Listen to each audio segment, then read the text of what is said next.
Outstanding effort again. We're busting ours to kick yours. That's big time. Minus 15. Respect all, fear none. Oh, did he belt that one? Intensity is not a perfume. It was a no-doubter. 5, 4, 3, 2, 1.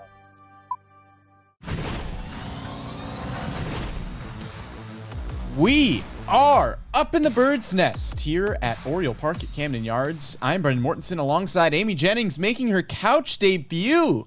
This Amy. is big, Brendan. Yeah. I've always wanted to know what it felt like to sit on these couches. Yeah. They looked so comfy from our office across the hall. Yeah. I produce this podcast sometimes, but this is big getting to finally sit on this couch. I honestly feel honored. Yeah, you were of Nationals podcast fame, and you are pinch hitting for us here on the Orioles side of things. Good to have you here, Amy. The Orioles won last night, reduced their magic number to 2 to clinch the AL East. But, of course, it was with a heavy heart last night as we learned of the passing of Brooks Robinson at the age of 86. Mr. Oriole, an Orioles legend, won 16 Gold Gloves, made 18 All-Star games, won an MVP, won 2 World Series, 1 World Series MVP. And for somebody as accomplished as Brooks Robinson, it's pretty amazing that when anybody talks about Brooks, they don't talk about the on-the-field accomplishments. They talk about the person and who Brooks Robinson was. I didn't grow up in Baltimore. I didn't grow up in Maryland, so I didn't really understand the impact that Brooks Robinson had on the Baltimore community, on Baltimore baseball as a whole, until I got down here. When I first started working for MASN, first started interning down here, I was living just up the block for the summer, and every walk that I had, I would turn the corner and I would see the statue of Brooks Robinson. And I remember the first time that I had the privilege of being in the same room as Brooks Robinson. It was being in the presence of a living legend. And it was a pleasure to get to hear some of the stories that we heard from Scott Garceau, from Jim Palmer, from guys who really knew Brooks Robinson well.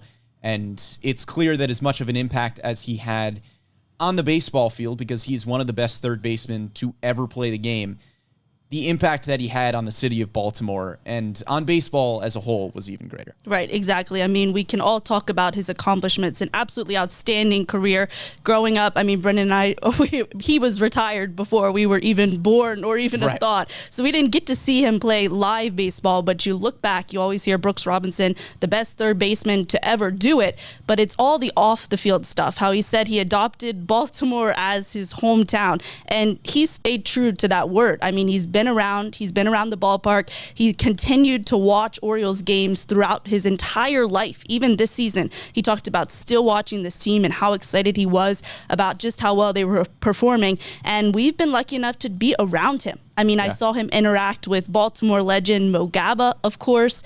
I saw him interact with Trey Mancini on the field, and he is just truly an amazing human being. And you don't get to say that about a lot of people in general, about a lot of athletes sometimes, and to be that good of an athlete for that long of a career, be a staple in Baltimore and in the game of baseball, and be one of the best human beings you'll ever meet, you don't see that. No, not at all. Brooks Robinson, special player, special guy, and like I said off the top, it's pretty spectacular that somebody wins 16 Gold Gloves and makes 18 All-Star games, and that's not really how they're remembered in the city where they played their career. You know, that's just the kind of impact that Brooks Robinson was able to have.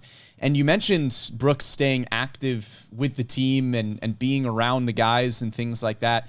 You could tell how Brooks's passing impacted, Brandon Hyde, how it was impacting the players. Kyle Bradish mentioned on the broadcast yesterday after the win that, everybody was playing with a heavy heart and they were going out and playing that game for Brooks.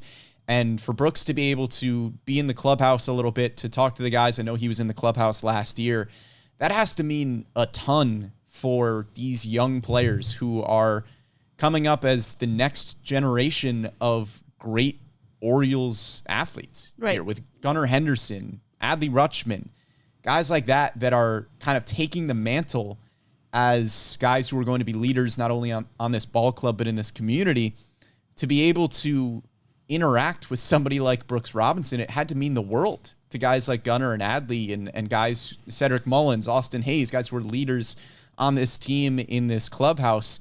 I can't imagine the kind of impact that those kinds of conversations had. Yeah, exactly. I mean, Brooks Robinson's first year was the year after the Orioles moved to Baltimore. So this city and this club grew up with Brooks Robinson. And you see that, sometimes great players return to the organizations and are active in the organizations and are active with mentoring young players. But you never see a guy that, grew up, helped build this organization back in Baltimore, and then still has such a big impact on the team today, returning to the playoffs. It's pretty amazing. Yeah. Elite nickname, by the way, the human vacuum cleaner is kind of unbelievable to have at third base. One of the best to ever do it on the field. One of the best guys off the field as well. Of course, we extend our condolences to Brooks Robinson's family, his friends. He's going to be dearly missed in the Baltimore community as a whole. We do have some baseball to talk about, and we will transition to that. As I said, the Orioles won last night. Take down the Nationals 1-0. Kyle Bradish twirls an absolute gem. Goes 8 innings, 3 hits, no earned runs. Offense didn't do a ton. Nice outing from Josiah Gray on the other side, but the Orioles able to pull that game out in a 1-0 victory. Magic number is down to 2. Saw the Rays last night put out a really interesting lineup that looked like, they were just kind of resting some guys, and not going to say that they have conceded the division in any way, shape, or form. It's still a 2.5 game lead with some games to play here. They are not giving up by any stretch. But the lineup that the Rays put out last night wasn't their typical lineup. The Rays still, of course, in Rays fashion, get it done. So the magic number not down to 1, it is down to 2, which means the Orioles could clinch the division as early as tonight with a win and a Rays loss.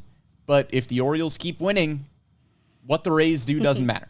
The Orioles need to win 2 more games in the division, and they could clinch as early as tonight with a Rays loss. Exactly. And thankfully, the Rays play a little bit earlier than, the Rays play a little bit earlier than the Orioles do tonight. Yeah. It's always exciting when you clinch on your own win and you're not waiting around. We've seen it with other teams where you win and you're waiting for a loss. So, sometimes the team waits and watches it on the Yeah, that was like the scoreboard. playoff clinch. Yeah. Like, it would have been such a bummer if the Orioles didn't walk off that game against the Rays. Like, yeah, they had clinched the postseason berth with the Rangers loss, but just would have been a bummer if you dropped 3 of 4 from Tampa and you go into the clubhouse and you're like, oh, yeah, we did it. Yeah, we did it. Somebody else did it for us. Lost. Yeah, exactly. So kind of nice that they play earlier today, and then the Orioles get to play a little bit later. They win, makes it a whole lot more exciting, but they'll take it any way they can get it. Yeah, and it's a lot nicer, too, for the Orioles to just take care of business a little bit so that I don't have to scroll on the artist formerly known as Twitter and just see every single fan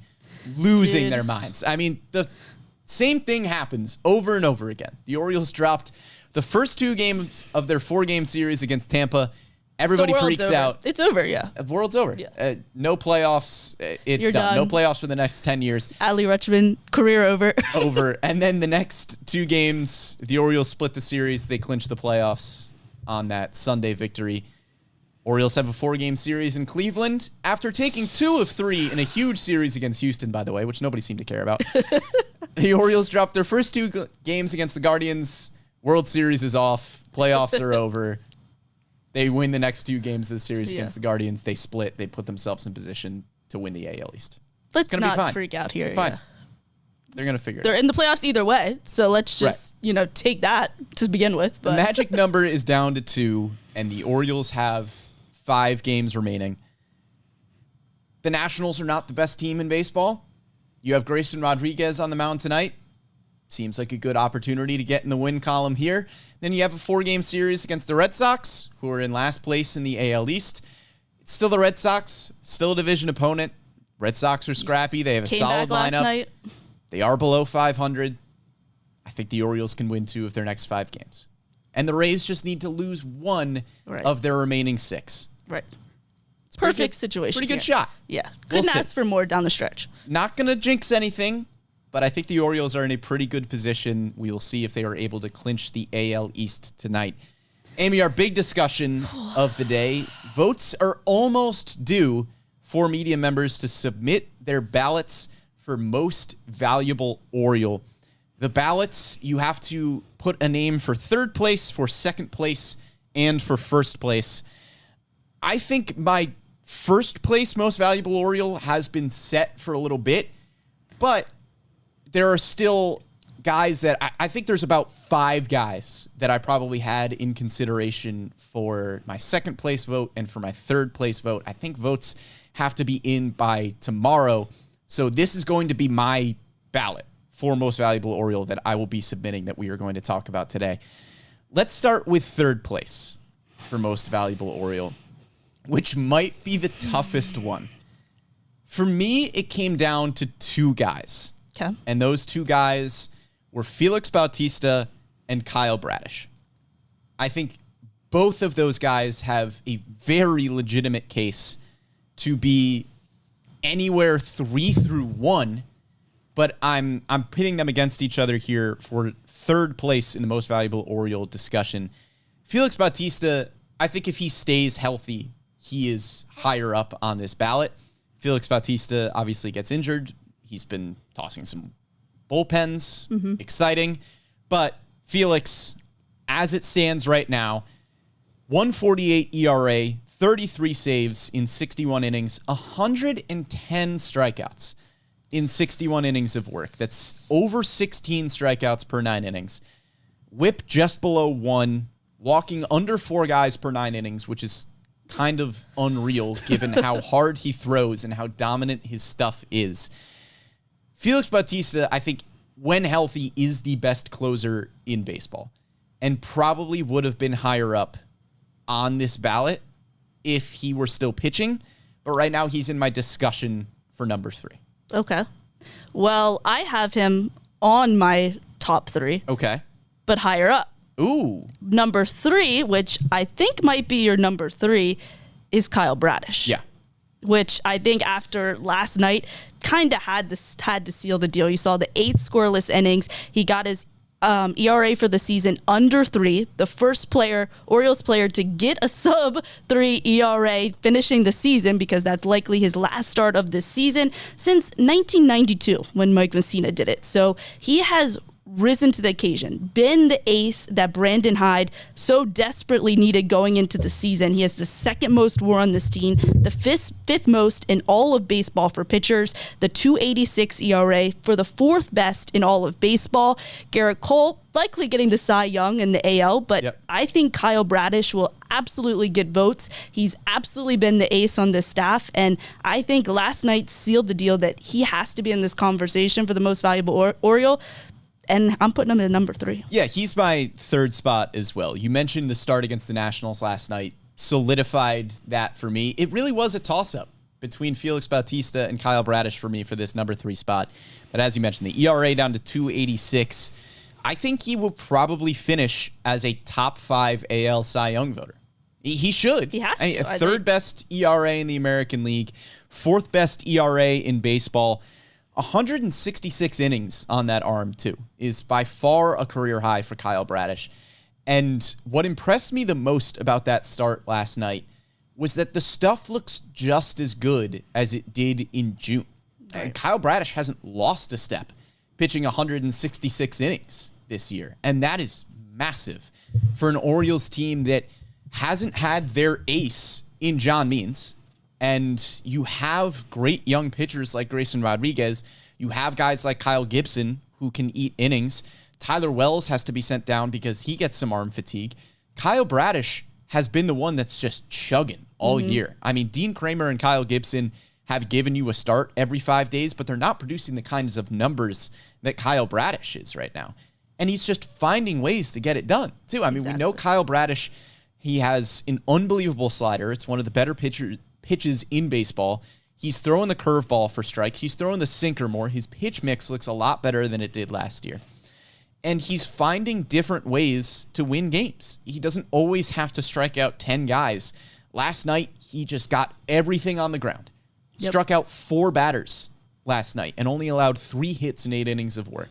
He has a great athletic defense behind him, and he knows that if he gets the ball on the ground, he's got Gunnar Henderson. He's got Ramon Arias, who won a Gold Glove last year. Adam Frazier has been, not as good this year defensively, but he's still a solid option there at second base. Jordan Westberg, when he's playing as well, great defensive option there.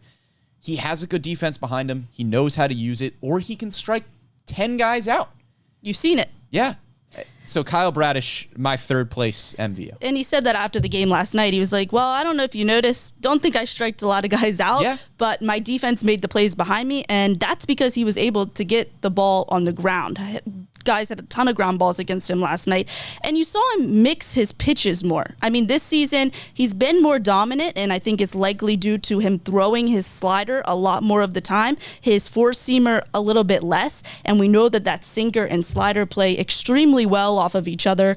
And he mixed his pitches differently than he has really for the last part of the season last night, which was really good to see that he can get guys out in all different kinds of ways. And like you mentioned, he really wasn't the best pitcher on the staff necessarily for the first part of the season. Yeah. There were other guys more dominant than him. Yeah, Tyler Wells was the best starting pitcher in this rotation for the first 2-3 months of the year. Absolutely. But he's progressively gotten better to where the last 3 months of the season, he's been dominant. You see that ERA under 3 in each of the last 3 months. Yeah, impressive. I think it was sometime maybe late July, early August, where you just started looking at Oriole stats and you're like, Kyle Bradish kind of has a sneaky 3.25 ERA.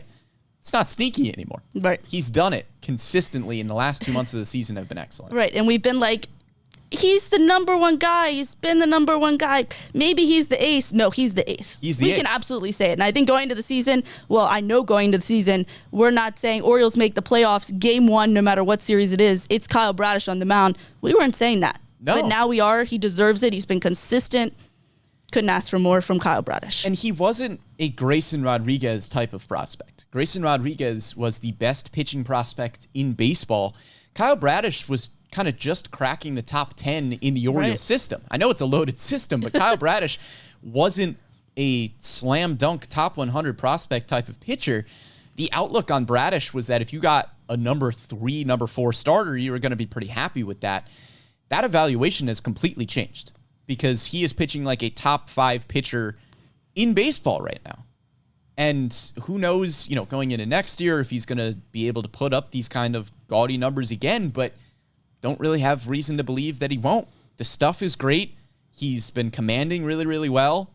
Just really good stuff from Kyle Bradish. Right. He's the reason they won a lot of games this season. He's part of the reason they are in the playoffs in a week. So couldn't ask for more. He has to crack this list. I didn't think that I would be putting a pitcher, and on my list, 2 pitchers on this list with how explosive this offense is, how even at the trade deadline, you're like, oh, they have to get pitching. They have to get pitching. They don't need hitters, but they have to get pitching. Wouldn't have expected this, but he rose to the occasion. Here we are. Kyle Bradish, both of us putting him at number 3 for our most valuable Oriole. Amy, who gets your second place vote for most valuable Oriole? You teased it a little bit. I did. This is where it comes. And this, I had these guys, I was like you. Number 1 was a lock, but 2 and 3 was really hard. And it's been a while since we've been able to have multiple players even in this conversation. I mean, if you look back at seasons, Cedric Mullins, he was a lock in his season when he won. So Adley Rutschman, that was a lock last year, most valuable Oriole. It's been a while since we've had a lot of players and make this discussion really hard because of how well-balanced this team is. So at number 2, I'm going with Felix Bautista. Ooh. I know. The Orioles just simply aren't here without him. And I know missing the last chunk of the season is crucial. And it's kind of hard you can make an argument that he does just drop out of this list because of that. But to me, I think it shows his value even more. I mean, you see just how much they needed him, just how much they relied on him, and just how valuable he was. I mean, you look back, the Orioles have lost 5 one-run games since Felix Bautista got hurt. 3 of those games were lost in the 9th. 1 against Cleveland, 1 against the Rockies, and 1 against the Astros in a walk-off 1-run win. So not saying Felix Bautista would have necessarily won all of those games, but it's very possible. Yeah, it's entirely possible. My question becomes, I've already kind of made my case here for Felix Bautista and the reason that he gets my 4th overall MVO vote here. But I'm doing the math, and I think we probably have the same number 1 MVO vote, which means you don't have Adley Rutschman anywhere in your top 3. And this is where I was talking. And number 3, I was going back and forth and back and forth and back and forth. I couldn't not put Kyle Bradish in there.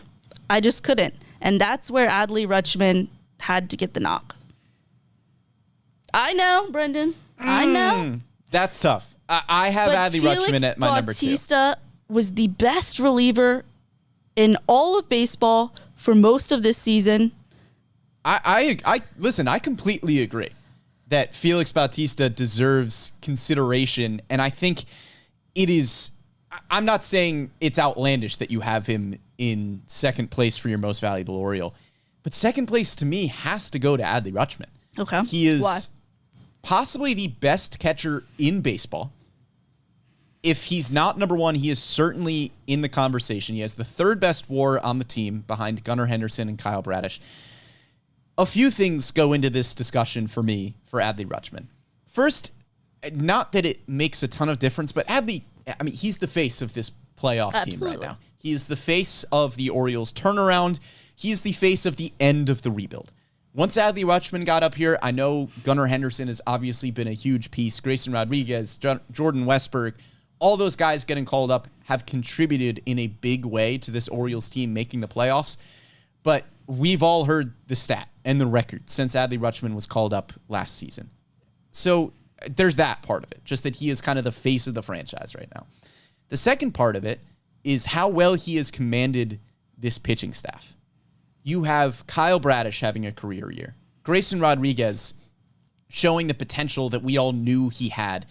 Tyler Wells was outstanding for the first 2 months of the year. Dean Kramer has been solid all season. And not to say that those guys aren't talented pitchers on their own, but Adley Rutschman, we know how good he is commanding a pitching staff.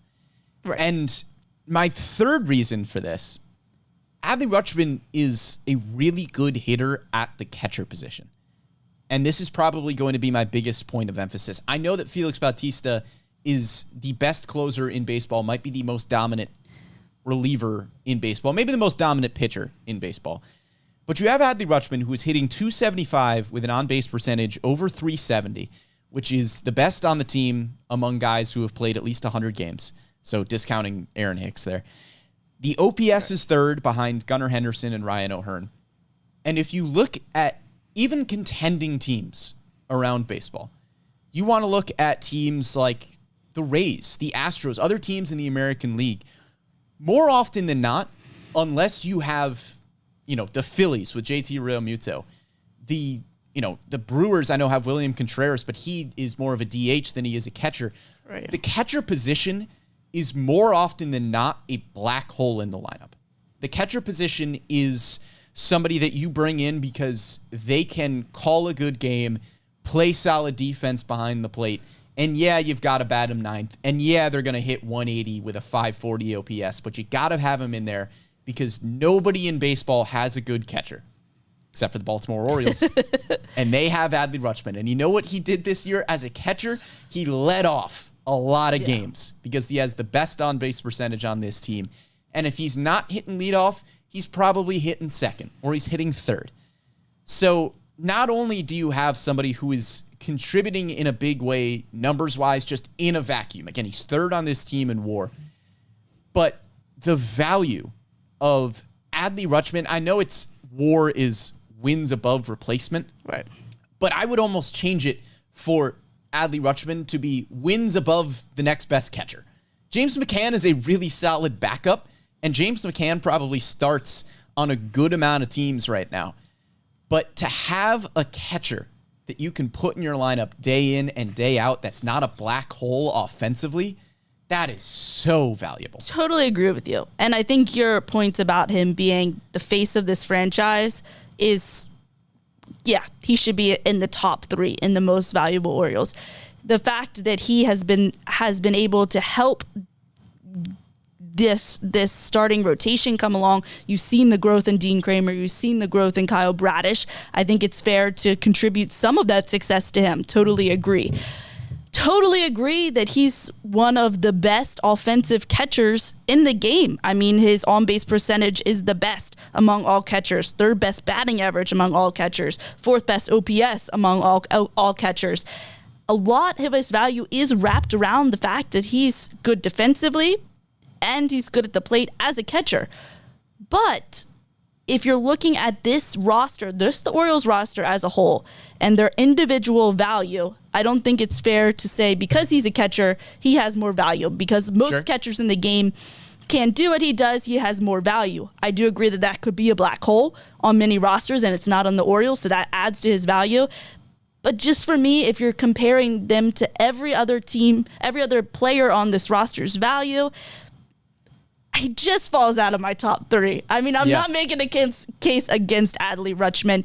He's been great. He is the face of this rebuild, the face of the franchise right now. But that's why he just falls out, because I think we put so much of his value into the fact that he's a good catcher. He's good for a catcher. But if I'm looking at everybody's individual value, that's why he just falls out. Yeah, it's tough. I think if you are talking just value, there's a lot of different discussions that can go into it. It's impossible. It's like the MVP discussion, right? That's why there's a ballot. Right. It's like, what does the V stand for in value? What are you looking for there? And I do think you're right in the sense that there is some sort of, I'm not going to say Adley Rutschman bias, but like, it's Adley. Right. Like he's the face of the franchise. He's one of the faces of baseball. He was, one of the stories of baseball at the home run derby, going from the left side of the plate to the right side of the plate. Like, it's Adley. Right. And I do think there is a certain amount of that when you are looking at Most Valuable Oriole. Even without looking at the numbers, I think, even myself included, I'm probably guilty of it a little bit, of just going, well, yeah, it's Adley. Of course Adley's on the ballot. It's Adley.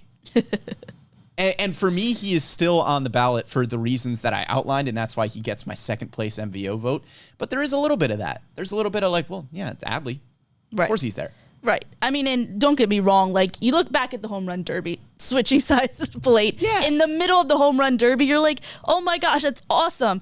But he still got kind of crushed in his round, which is fine because it was still awesome to be there and still exciting. And of course, I mean, he didn't go into that expecting to just dominate. But, there we are. We're kind of like, oh, it's Adley, Yeah.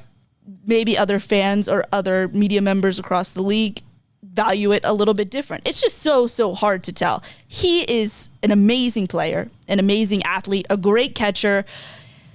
He just falls out of my top 3. And like last year, it was a gimme. I mean, I think it was there wasn't any conversation. Yeah. How cool is it this year that we're getting to have a conversation, and I have 2 guys that beat him that are pitchers. So it's hard to compare different positions in and of itself. Yeah, and again, there are 4 legitimate stars that we are talking about here, at least on my ballot in terms of who gets my 3rd and 4th place vote. All 4 of Gunnar Henderson, spoiler alert, Adley Rutschman, Kyle Bradish, Felix Bautista, those guys are legitimate stars. And to be able to try to break those guys down into, the top 3 is difficult. And it's a really good problem to have considering you have 4 stars and only 3 spots. Spoiler alert, that should be a surprise to no one. My first place MVO vote is going to Gunnar Henderson. He leads the team in WAR by a wide margin. He is at a 6.1 according to Baseball Reference. That is 10th best in all of baseball, 7th best among position players. He has Rookie of the Year locked up. He is 2nd on the team in OPS behind Ryan O'Hearn, 1st in slugging percentage, leads the team in home runs, and by the way, he plays an elite shortstop defensively and an unbelievable third base defensively. He might be better at third than he is at short, and he's still ridiculous at shortstop. He's also in the 100th percentile in base running value. I mean, we saw last night Gunnar Henderson tried to steal home. I don't care that he was out. He should get a run for it being cool. That's the change that I would make, is just that if it looks cool enough, it counts, and it looked cool. He's also in the 85th percentile or better in average exit velocity, hard hit percentage, arm strength and sprint speed. Jeez. He can be your leadoff hitter. He can be your cleanup hitter. By the way, he's also 22. And if you wanted just a little bit more value sprinkled into Gunnar Henderson, which you didn't really need, but I'm going to give it to you anyway. Once he wins Rookie of the Year, which is, again, all but locked up, if you needed any more value for him, the Orioles will also be getting another first-round pick as an incentive, because Major League Baseball has been trying to push, call the guys up earlier. We don't want any, sort of service time stuff. And because Gunnar Henderson was the number one prospect in baseball that made the Orioles opening day roster and wins Rookie of the Year, just like the Seattle Mariners did last year for calling up Julio Rodriguez and him winning Rookie of the Year, the Orioles will get another first-round pick because Gunnar Henderson won Rookie of the Year. Not that that is factoring into my most valuable Oriole vote here, but he's winning Rookie of the Year as one of the better players in baseball and gives you a first-round pick just because he's so good. Yeah, it's like, here, I'm going to do all this on the field, but also, like, if you wanted something else, here's another first-round pick. Here's a first-round draft If you pick. wanted something else, here, I'm also going to win Rookie of the Year. Right around the range where, by the way, you drafted Gunnar Henderson. Yeah. An earlier draft pick, actually, than where you drafted Gunnar Henderson. So you can't ask for much more. No, I don't think you can. He is. You're talking about the elite glove, 9 defensive run saves, a 7.2 ultimate zone rating. You know the numbers at the plate, 260 average, 429 slugging, 828 OPS. His WAR, the 10th most in all of baseball. 2 and 3 were hard for me. I could make an argument for a lot of guys, but number 1, there's no conversation. It's not hard. A 128 OPS plus. He also has 28 doubles and 9 triples on the year. He does something spectacular every time he's on the field. Last night, he accounted for the only run in the Orioles' victory. I know Kyle Bradish was, the most valuable Oriole of that game last night, but of course it's Gunnar Henderson who hits a solo home run to at least get the Orioles on the board and win that game. It's a defensive highlight every single time he is on the field. And let's not forget that Gunnar Henderson struggled for the first month and a half or so. Talk about 2 fans months panicking. Of this season. There were fans talking about sending Gunnar Henderson back down to AAA Norfolk. And here he is with a WAR over 6. I think he was fine. I think I just a sneaking suspicion. If I had to guess. I think he was fine. See, and here's the thing. It was even when he got called up. Everybody wanted him up. Everybody wanted him. People within the organization knew, hey, there's a lot of swings and misses here. He's still going to have to figure out. And you saw that even at the beginning of the season. And you talked to the Orioles hitting coach, and you talked about how they worked those things out. And when you have young players and you bring them up, they're going to have to work up some of those kinks. They might get off to a slow start. He worked it out. Not so much of a big deal anymore. Yeah, he does lead the team in strikeouts with 155. But whatever. He's also got one of the better OPSs on the team. Leads the team in slugging percentage. Leads the team in home runs. Still is hitting 260 with an on-base percentage close to 330. Yeah, and you look at some of the more, what you could call, I guess, clutch stats, is that he's not striking out in those big moments, and that's what matters, and that's another thing that brings value to a team. Yeah, striking out, don't want to do it, but it's a lot less important if you're not striking out in big moments. Right. It's not really a discussion. We had a conversation about number 3 and number 2, but for Gunnar Henderson, it's Gunnar Henderson. Absolutely. He has been, again, unbelievable from the leadoff spot this year. When he's hitting second, he's hitting 303 on the season. He has 6 games hitting third where he's hitting 370 with an OPS over 1,100. Okay.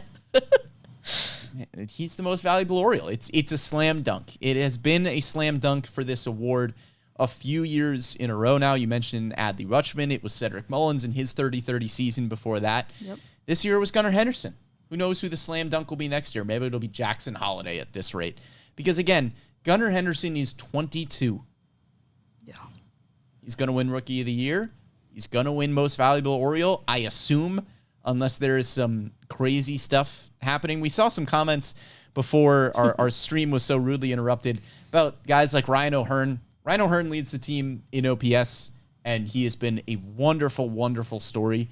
He's also not in the top 12 in WAR for this team. I like Ryan O'Hearn a lot. He's played over 100 games. Again, OPS has been great. Batting average is great. You've been able to insert him in the middle of the lineup when Ryan Mountcastle has been injured. That is really valuable. Right. I don't know if this team would be as good without Ryan O'Hearn. That being said, I do know that this team would not be as good without Gunnar Henderson and Adley Rutschman and Kyle Bradish and Felix Bautista. So Ryan O'Hearn, as fun as the story is not really coming close to cracking my MVP Right. ballot. I mean, comeback player of the year, maybe. Most improved? Most improved. Sure. Player of the year, absolutely in consideration of that. And he's maybe 5, 6 on my list because he has been really valuable. Yeah. They've won games because of Ryan O'Hearn. Sure. He's come up big. He's come up in big situations, pinch hitting. Just not as valuable. And he didn't get as many as his bats at these guys. So you can't even, just that to start with. You can't really compare those two and their value right next to each other like apples to apples because they're just not. He was valuable, not as valuable. Yeah, 357 plate appearances on the year for Ryan O'Hearn. Cedric Mullins has missed a decent portion of this season and has more games and more plate appearances. Right. And Cedric Mullins is another guy that's probably up there on my list. Yeah, he's probably above Ryan O'Hearn for me. 5, 5, right? 6. Yeah. Austin Hayes. I mean, heck, Austin Hayes was an all-star. You don't know where you are at the front half of this season with Austin Hayes. I know he's tailed off a little bit here towards the end of the season, but Austin Hayes probably, again, right around my 4, 5, 6 range for MVO. Yeah, and not only is it kind of difficult to look at this list because there are so many more players that are adding value to this ball club this year than we've had in other years, but it's also a little bit more difficult because the Orioles are going to the playoffs, and now we're kind of looking at it differently. Not only were they, super valuable in the regular season, but did these guys help this team get to the playoffs? How did these guys help them get to where they are today? Did Ryan O'Hearn have that specific effect? And of course, you take anybody out of the equation, it might look different, but how different, I don't know. I know they wouldn't be probably in the playoffs without Gunnar Henderson. I know without Felix Bautista, they certainly wouldn't be where they are. Right. Without Kyle Bradish dominating, very possible. They probably would have already clinched the division if Felix Bautista was still pitching. Right. So, Amy, to recap, give us your completed MVO ballot. Number 3. I have Kyle Bradish. I like how you did a drum roll after we already talked about it for half an hour. Yeah, I know. In case you just are tuning in, you need to. You needed that drum roll. Now. I've been big on drum rolls lately. And bingo. Just out of my top 3, and bingo, if anybody wanted to know. Just out of my top 3, Adley Rutschman. Number 3, Kyle Bradish. Number 2, Felix Bautista. And number 1, consensus in Gunnar Henderson. Yeah, solid ballot. Our only disagreement being at number 2. This is going to be the MVO ballot that I submit.